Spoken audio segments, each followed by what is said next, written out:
This is the Defenders podcast on TV Podcast Industries, and we're exploring Marvel 616, Episode 4, Lost and Found.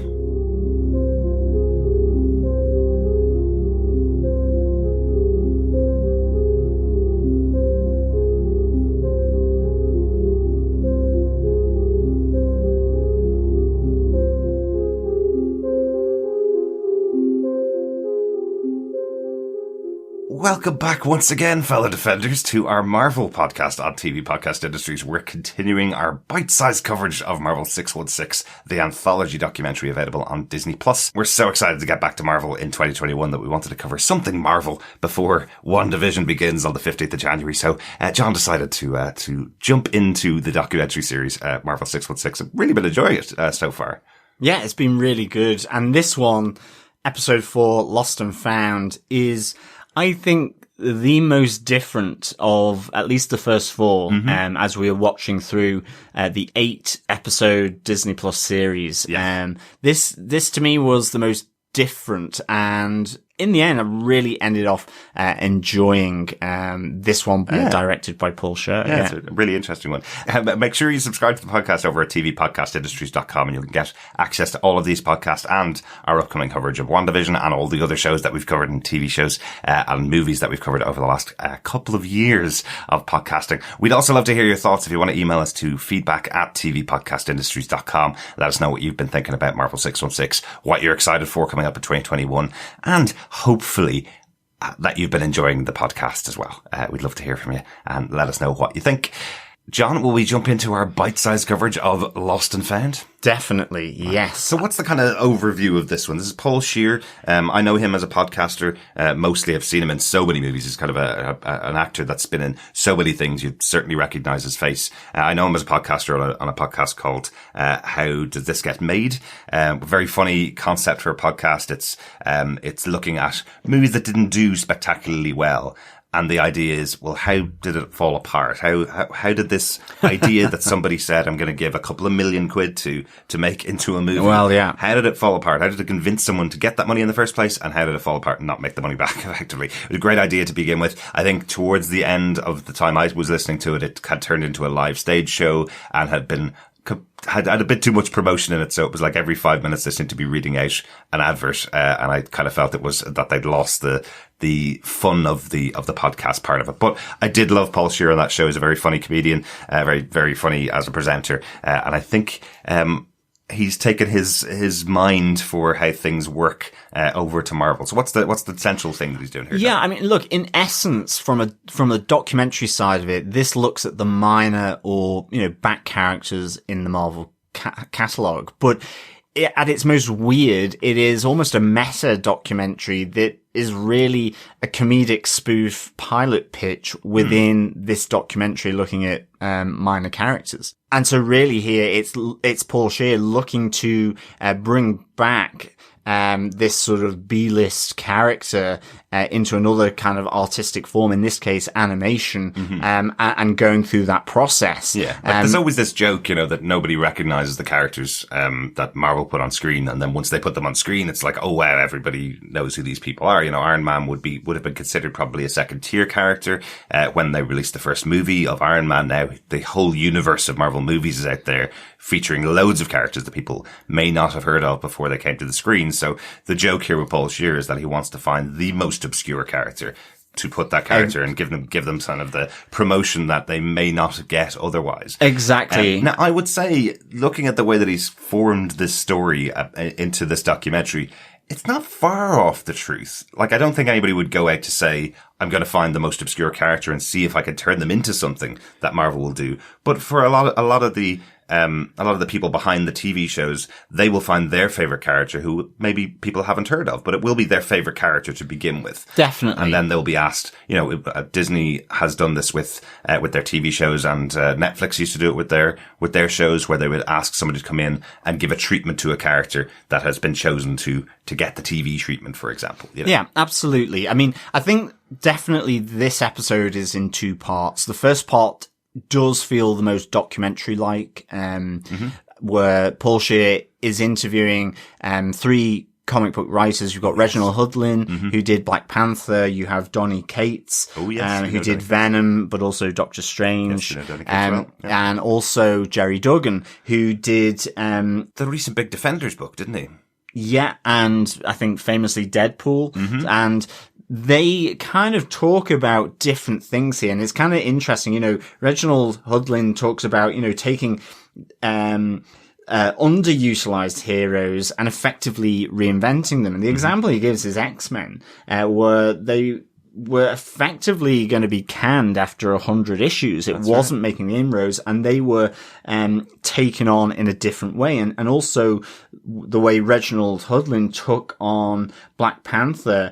And, you know, he says in the documentary, I wanted to make it provocative and political. Yeah. That was the essence, and that changed up Black Panther. And I thought that was a really interesting take. And then you have Donny Cates, who talks about the reinvention of characters, and the example he gives is Wolverine.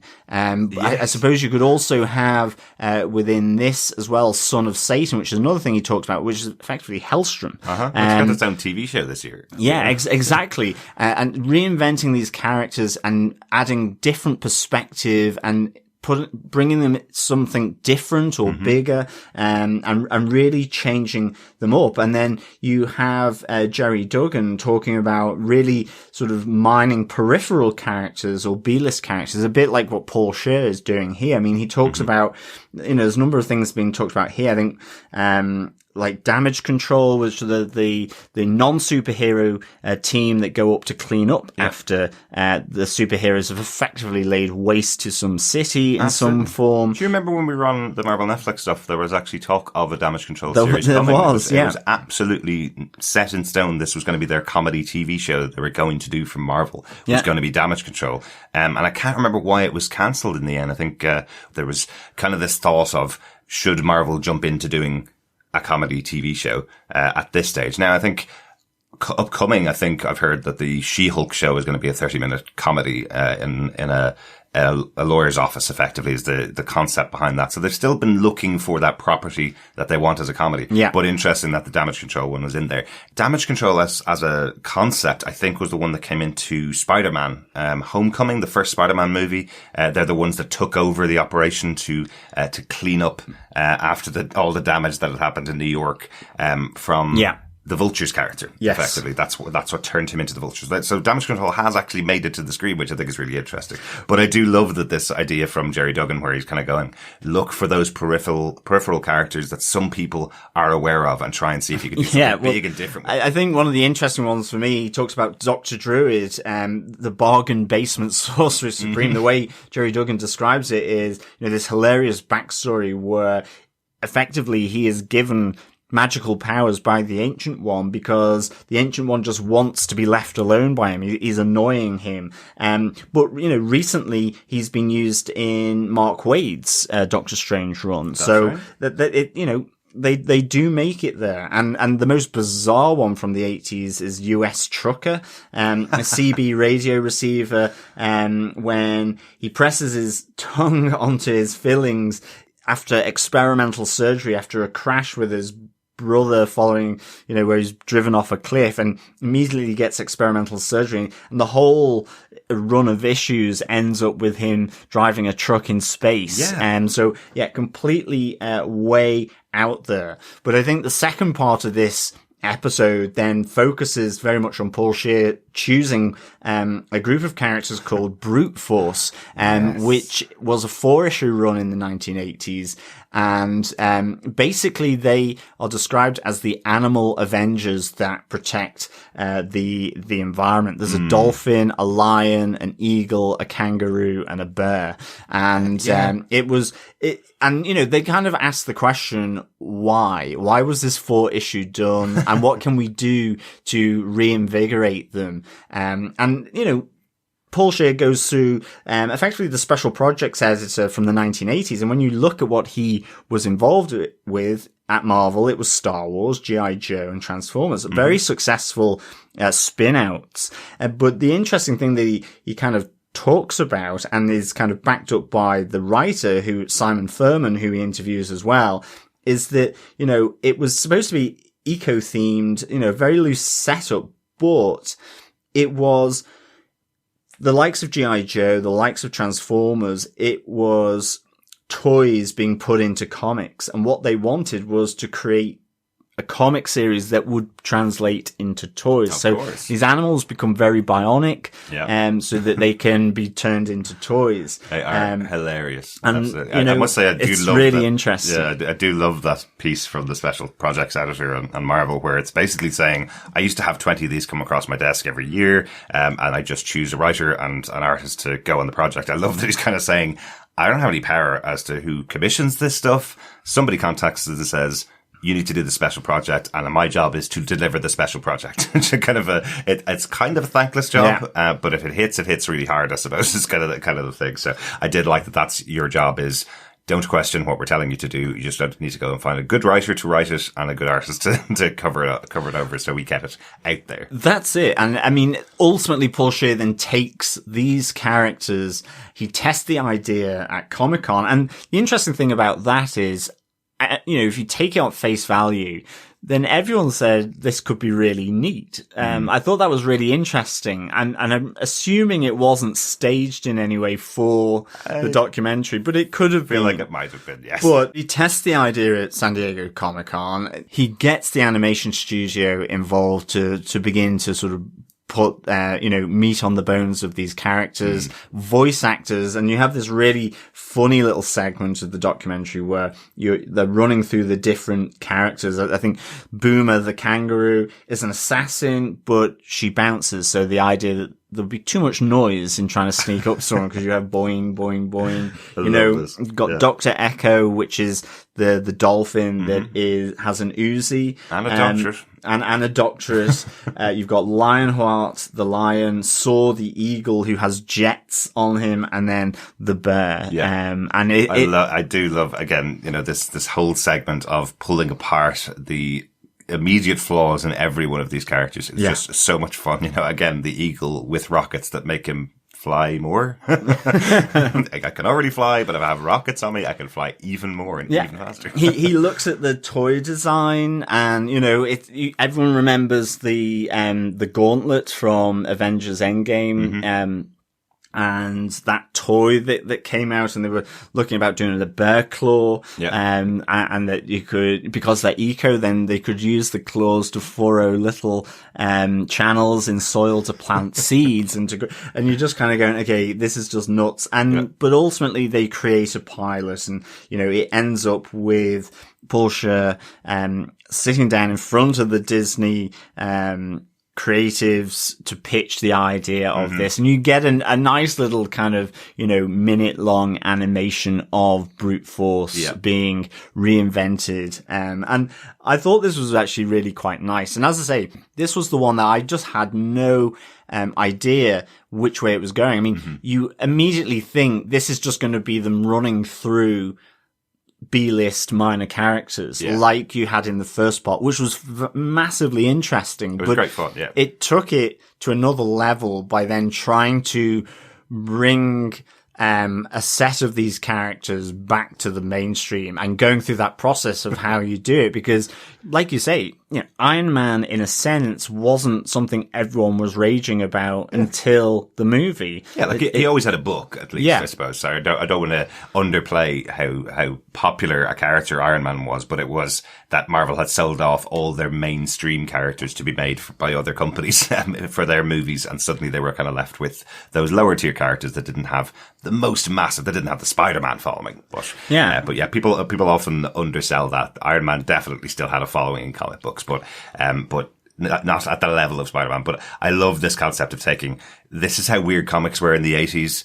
These people got a 4-issue set, and then having a load of comedians pull them apart because they come up with some really funny ideas, and then seeing if you could actually deliver on creating a cartoon out of this. That moment where he's talking to the animation studio and writes a number on a piece of paper and goes, how much should I get for this? And you can tell by Paul Scheer's kind of acting in the moment, he's trying to kind of say, I'm hoping for a 6-episode series out of this, and you could get maybe 1 or 2 minutes of animation for that. Really good stuff. Yeah. So this is the most surprising one for me. so far, and I think I really, really enjoyed it. It was good fun. I think it just changed up how you would do this Lost and Found in a different way. It did it in a different way that actually made it much more engaging, because you then start to think, well, okay, is this what they, how they reinvigorate the likes of, some of the bigger characters that we now have, how they brought them more to the fore, and just hearing historically about Wolverine, where they say he looked like a pussycat and they made him more kind of like extreme with the claws, and claws looked like they were part of the gloves. Yeah, exactly. So really kind of a nice look at this sort of murkier or lost world of Marvel characters. And as comic fans, both myself and John, particularly our favourite characters from comic books, we've been subject to this quite a lot over the years. Both Doctor Strange and Nick Fury, our two favourite characters, have come and gone over the years. Someone has a good idea, brings the comic book to life for 6 or 7 issues, and then they disappear for 4 or 5 years, and then they just do guest appearances in other books, that kind of stuff. So we've seen this as fans of very particular characters. I know there was a really good reinvention of Nick Fury Jr. recently by the artists ACO and James Robinson. It was kind of a concept of having Nick Fury Jr. drawn in the Steranko style from the 70s, which is Nick Fury's most popular period. So a really cool idea of reinventing the character. Sadly only lasted 10 issues, but loved every minute of that. So I love when my characters that I really like, are kind of reinvented, and trying to see if you can get them back into the mind of new kids reading comic books. So I know Doctor Strange has been reinvented so many times that you're sick of hearing his origin story. Yeah, exactly. I mean, it is one of those things. The origin story of Doctor Strange is just a classic, and it is really strong. Yeah. And the problem is, it almost like he got trapped by that, and so any retelling had to go through that. And I always felt that just wanted to see him sort of breathe and live beyond that more. And I think actually with the Doctor Strange movie, and certainly I suppose moving forward, it seems like possibly he's taking the Tony Stark role for the Phase 4. Who knows? I don't know. It's just conjecture. But I know with Jason Aaron's Last Days of Magic, and then Damnation with Donny Cates, and now with the Sorcerer Supreme in space, but also then